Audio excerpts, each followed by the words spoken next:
We've heard it again and again. It was my guardian angel who saved me. There's no scientific way to prove whether those invisible protectors are real or imagined, but there are many true believers who have no doubts. How do we even know that angels and guardian angels exist?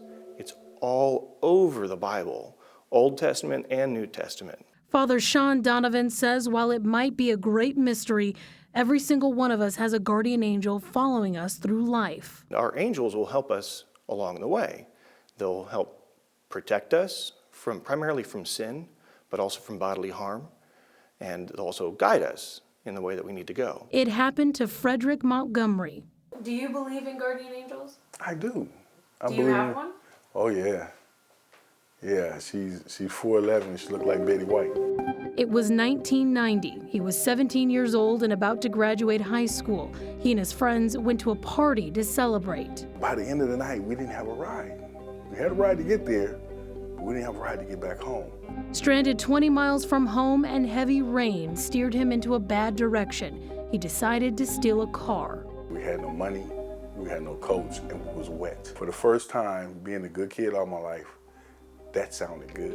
With a brick in his hand, he was just seconds away from smashing the window. Suddenly, a woman in an old Buick rolled up and asked if he wanted a ride. He quickly jumped in. There was a dim light inside the car, and it was soft. Everything was comfortable, and it was a peace. And we riding like it's like a boat, just floating on air.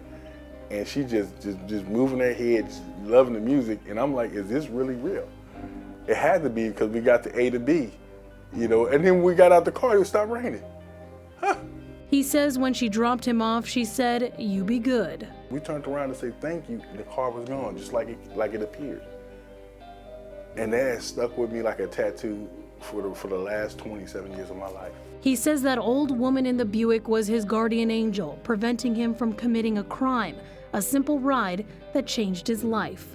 My life could have went in different directions. Like I said, I could have a criminal record, or I could have been injured or killed, running from the police or eluding the police, or I could have liked it and started my life of crime, thought it was cool. Since then, he's dedicated his life to mentoring others, young men who need guidance, just like he did that night years ago.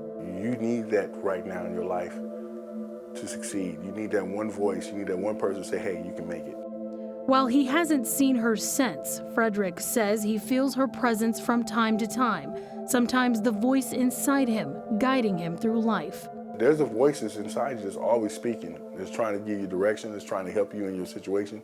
You just gotta be still and listen for it. Now you can call it whatever you want, but I'm gonna call it your guardian angel. There are many skeptics, but for those believers, it's those guardian angels who get them through the tough times. It's very helpful that we have this much more intelligent and powerful intercessor and guardian given by God.